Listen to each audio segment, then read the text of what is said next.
अगर कोई हिंदू है और वो आतंकवादी है, वो मारता है मासूम लोगों को, उसके बारे में भी यही कहेंगे आप? हिंदू पहले आतंकवादी नहीं हो सकता। ये क्या बात हुई? इस देश के अंदर एक भी दंगा हिंदुओं की ओर से नहीं हुआ है।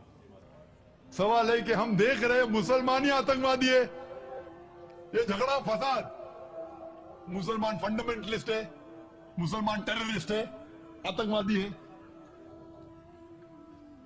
जब हम कुरान पढ़ते हैं तो हमें इसका इज़हार होता है, लेकिन ये है क्यों गलतफहमी, जिस तरीके से मीडिया गलतफहमियां फैलाती है, हम उसको इग्नोरेंस में, अनजाने में मान लेते हैं।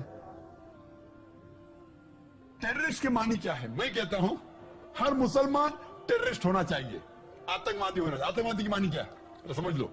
टेररिस्ट उसे कहते हैं जो इंसान दूसरे इंसान के दिल में टेरर पैदा करता है। अगर कोई चोर पुलिस को देख रहा है तो उसके दिल में टेरर आता है, खौफ आता है। उस चोर के लिए पुलिस टेररिस्ट है।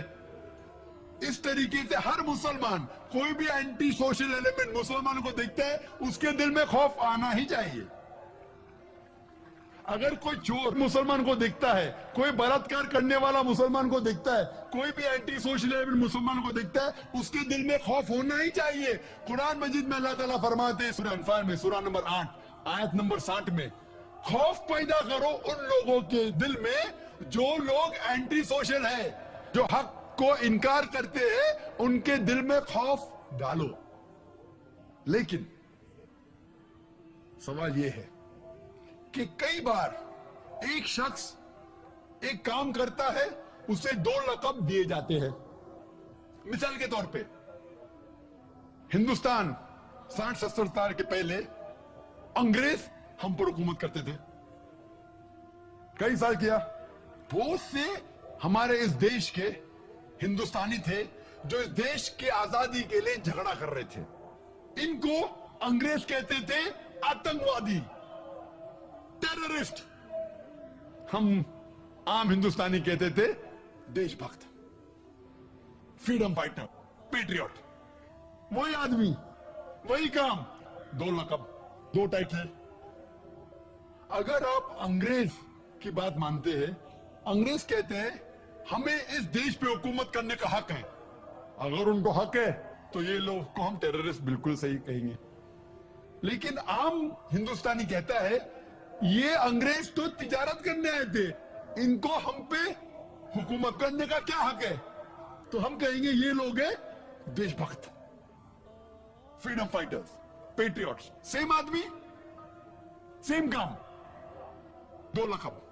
वही आदमी, वही काम, 2 लक़ब। अगर आप अंग्रेज की बात को मानते हैं कि अंग्रेज को हक है इस देश पे हुकूमत करने का, हम मानेंगे कि वो आतंकवादी है, चाहे वो भगत सिंह हो या। लेकिन आम हिंदुस्तानी कहेंगे नहीं, ये तो देशभक्त है।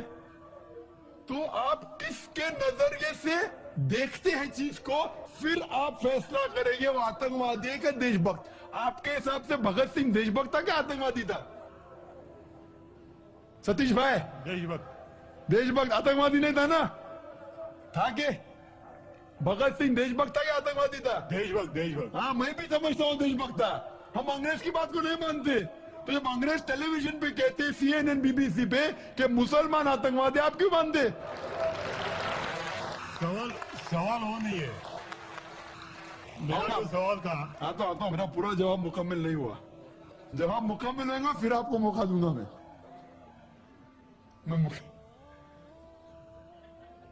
Nelson Mandela, old south African government जो थी, सफेद हुकूमत, वो नेल्सन मंडेला को टेररिस्ट नंबर 1 कहती थी। उसे अरेस्ट करके रॉबिन आइलैंड में 25 साल के लिए कैद कर दी।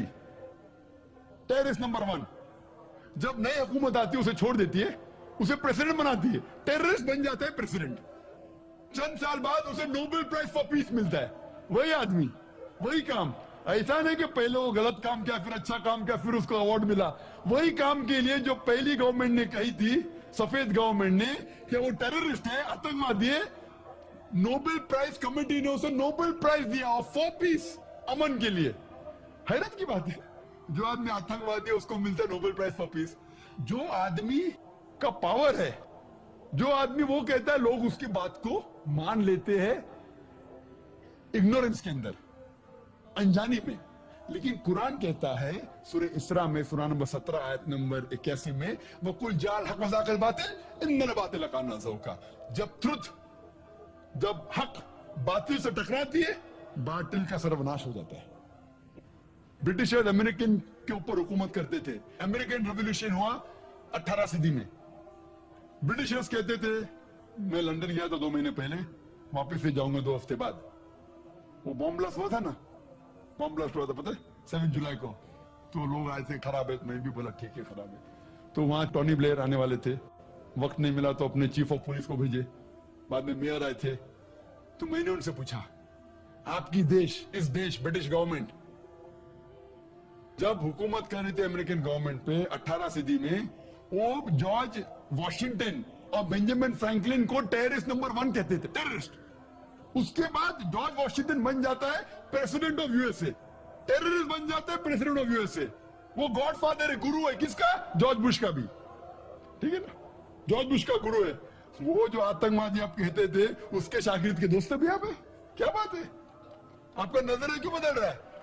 आप कहते थे टेररिस्ट चंद सदी पहले, अभी आप उनके दोस्त थे। तो हमें यह तहकीक करना चाहिए कि क्यों उसको वो लक़ब मिला। अगर जो 11 सितंबर को हुआ था न्यूयॉर्क के अंदर, आप जो कह रहे ना मुसलमान मुसलमान, उसके ऊपर जवाब तो अभी आ रहा है। ये तो खाली वो स्टार्टर्स बोलते ना, स्टार्टर्स, सूप पीते पहले तो मेरा बराबर खाना खत्म होता है। मेन मील तो अभी है। मुझे एक शख्स ने पूछा था जब मैं ऑस्ट्रेलिया गया था और इंग्लैंड के अंदर भी, doctor Zakir Naik, do you consider bin Laden to be a terrorist? क्या बिन लादेन को टेररिस्ट मानते हैं? तो मैंने कहा, भाई मैं बिन लादेन को जानता नहीं हूं, मैं यही नहीं कह सकता वो टेररिस्ट है क्या नहीं, अच्छा है क्या बुरा, मैं नहीं जानता हूं। कुरान में लिखा है सूरह हुजुरात में, सूरा नंबर 49 आयत नंबर 6 में, कि जब भी कोई बात कोई कहता है पहला तहकीक करो फिर दूसरे तक पहुंचाओ। अगर मैं CNN और BBC की बात मानूं तो मुझे कहने पड़ेगा कि बिन लादेन टेररिस्ट है, लेकिन मैं क्यों मानूं बात उनकी? क्योंकि मैं आदमी हूं जो घूमता हूं मीडिया में, जानता हूं माशाअल्लाह। तो मैं कहता हूं ना बिन लादेन मेरा दोस्त है ना मेरा दुश्मन है, मैं नहीं जानता हूं। लेकिन अब ये मुझे पूछना चाहते टेररिस्ट नंबर 1 कौन है? तो ये तो जानता हूं मैं, CNN जो अमेरिकन चैनल है, जॉर्ज बुश उसका प्रेसिडेंट है, गर्व से कहता है कि हमने हजारों अफगानिस्तान लोग को बम गिराए, कत्ल किए, इराक में हजारों का कत्ल किया, ठीक है। मान भी लो बहस के तौर पे बिन लादेन ने किया, मान लो, मैं नहीं कहता हूं, मान लो बिन लादेन ने किया कि 11 सितंबर को ट्विन टावर को अटैक किया और 3000 या 5000 लोग मरे।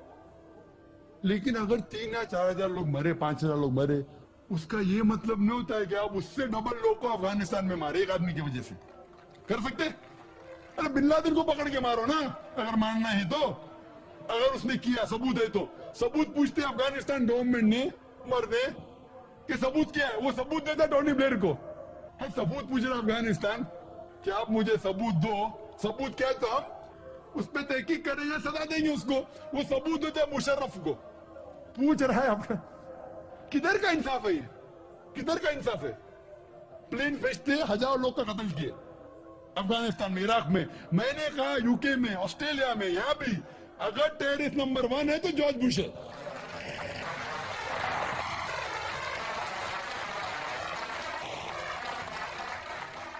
ट्विन टावर को किसने गिराया? CIA, FBI का क्या बजट है? इन लोग गर्व से कहते हैं अगर परिंदा भी पेंटागन के ऊपर उड़ेगा तो हम पहचान सकते। एक हवाई जहाज 1.5 घंटे बाद आके उसमें ठोक देता है, उनको पता ही नहीं चलता है।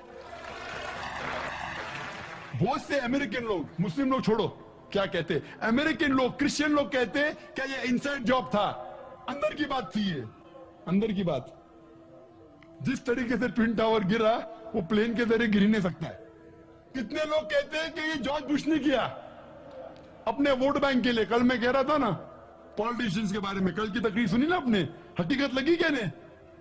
क्या होगा? 5000 लोग को मारो, वोट तो मुझे मिलेगा। $1 ट्रिलियन नुकसान, क्या फर्क पड़ता है? अगर नहीं गिराऊंगा ट्विन टावर को तो मैं थोड़ी इलेक्शन में आऊंगा। क्या करो? 1000 लोग का कत्ल करो, नुकसान करो करोड़ रुपए का, मैं तो आ गया वापस सीट पे। ये मैं नहीं कह रहा हूं, ये मैं नहीं कह रहा हूं, ये अमेरिकन लोग कह रहे। तो गलत है, मैं नहीं कह रहा हूं कि जॉर्ज बुश ने गिराया। मैं जानता ना, मैंने देखी थोड़ी की। मैं कह रहा हूं कि बाकी लोग क्या कह रहे। अमेरिकन लोग कहते हैं कुछ लोग कि बिन लादेन ने क्या, कुछ ने कहा जॉर्ज बुश। लेकिन ये तो मैं जानता हूं कि मैं टीवी पे जो देखा हूं वो खुद के चैनल के ऊपर कि जॉर्ज बुश गर्व से कह रहा 1000 लोगों को मैंने मारा। इसीलिए मैं जॉर्ज बुश को टेररिस्ट नंबर 1 कहता हूं। ये बाबरी मस्जिद में जो हुआ हिंदुस्तान में, गुजरात में क्या हुआ, वोट बैंक के लिए हिंदू मुस्लिम में झगड़ा करो। बाबरी मस्जिद को कौन जानता था पहले? आप जानते थे? सुने थे बाबरी मस्जिद के बारे में? ये दंगे फसाद के पहले 1985 के पहले सुने थे? नहीं सुना था। मैं भी नहीं सुना था। ये वोट बैंक के लिए झगड़ा फसाद, 1000 लोग मारे गए। गुजरात में जो हुआ क्या सही हुआ? अगर पुलिस चाहती तो, हमारे हिंदुस्तान पुलिस में माशाल्लाह इतना पावर है कि अगर चाहती तो दंगा फसाद हो ही नहीं सकता। बंबई में जो हुआ 1992 में, इफ द पुलिस वांटेड, इसकी जरूरत के बाद रास्ते पे है। लेकिन वो पॉलिटिशियन की इजाजत है, यहां मत जाओ, वहां मत जाओ, यहां हंगामा करो, यहां कर्फ्यू लगाओ, वहां मत कर्फ्यू लगाओ, यहां मुझे वोट मिलेगा, वहां नहीं मिलेगा। आप समझे ना? तो ज्यादातर चाहे इंग्लैंड में हो या अमेरिका में हो कि हिंदुस्तान में हो, कोई भी पॉलिटिशियन हो, तो ये पॉलिटिशियन की हरकतों की वजह से, जैसा मैं कल कहा, तो लेबल लग गया अभी मुस्लिम लोग पे टेररिस्ट। अगर आप जानते गुजरात में कितने लोग के मां का अपने आंख के सामने बलात्कार हुआ, बलात्कार करने वाला पड़ोसी है, उसके ऊपर कोई एक्शन नहीं लिया जा रहा है, तो वो कानून अपने हाथ में लेता है, गलत करता है। हम भी लेते हैं, क्या करें? सब समझ रहे? तो हमें ये जानना चाहिए इस आतंकवाद की जड़ क्या है। तो हमें जड़ पे जाना चाहिए और जड़ को खत्म करना चाहिए। अगर हम एक हो जाएंगे, अपनी किताब एक खुदा में माने, सिर्फ खुदा से डरे, जो खुदा की बात मानता है उसको वोट दे, ना कि दंगे फसाद करे। अब समझ रहे? तो इंशाअल्लाह मन होगा। और आप देखेंगे इसके बावजूद, इतना होने के बावजूद, अमेरिका में एक न्यूज है कि 9 महीने बाद 11 सितंबर के बाद 34,000 अमेरिकन ने इस्लाम कबूल किया। क्यों? जितना मीडिया इस्लाम के खिलाफ बात कर रही है, उतना ही इस्लाम फैल रहा है। मैं जब तकरीर करने जाता था 11 सितंबर के पहले अमेरिका में, मजमा होता था माशाअल्लाह 1000 लोग का, ये अमेरिकन बहुत कम आते थे। अभी जाता हूं तो बड़ी तादाद है। ये जानना चाहते क्या इस्लाम है। आप क्या जाए, शायद 11 सितंबर के पहले नहीं आते थे, बराबर के थे। आप जानना चाहते हैं क्या मजहब है ये आतंकवादी मजहब, मैं भी तो देखूं। आके मुतासर हो गए क्या नहीं? अल्हम्दुलिल्लाह। डंके की जोड़ पे कहता हूं, मैं क्यों डरूं किससे? क्योंकि अल्लाह ताला फरमाते हैं सूरह इमरान में, सूरह नंबर 3 आयत नंबर 54 में, मकरुम मकरल्लाह वल्लाहु खैरुल माकिरीन। उनने प्लान किया, प्लानिंग की, अल्लाह ने भी प्लानिंग की। सबसे बेहतरीन प्लानर अल्लाह है। ये वेस्टर्नर्स प्लानिंग कर रहे कि इस्लाम को दबाने को, इस्लाम और बढ़ रहा है और फैल रहा है। जितने दबाने की कोशिश कर रहे हैं, फैल रहा है। मीडिया कहती है कि इस्लाम में खवातीन के हुकूक नहीं है। 2/3 ऑफ द पीपल एक्सेप्टिंग इस्लाम, 66% के ऊपर जो लोग इस्लाम कबूल कर रहे हैं अमेरिका और यूरोप में, वो वुमेन है, औरतें हैं। अगर औरतें को हुकूक हक नहीं मिलते इस्लाम में, तो ये अमेरिकन औरतें इस्लाम क्यों कबूल कर रहे, यूरोपियन औरतें क्यों कबूल कर रहे? क्योंकि इनको इस्लाम में जितने खराबी दुनिया में है उसका हल मिल रहा है। यूएन रेडली थी एक ब्रिटिश रिपोर्टर जो अफगानिस्तान में गई थी रिपोर्ट करने के लिए तालिबान के वक्त। जिस तरीके से सलूक किया तालिबान ने उनके साथ, मैं तालिबान का दोस्त नहीं हूं, फिर तो आप बोलेंगे तालिबान का एजेंट आ गया। मैं ना बिन लादेन को जानता हूं, ना कोई तालिबान को जानता हूं। हक की बात कहता हूं, डरता नहीं हूं। अगर ब्रिटिशर्स ने कहा कि भगत सिंह टेररिस्ट है, मैं उनके खिलाफ हूं, डरता नहीं हूं। तो यूएन रेडली ने इस्लाम कबूल किया, बाद में गई थी खिलाफ लिखने के लिए, मुतासिर हो गए, मुस्लिम बन गए। तो इसीलिए हमें हक की तहकीक करना चाहिए और हमें जो लोग हक के खिलाफ है उनके साथ जंग करना चाहिए, तभी इस दुनिया में अमन होगा।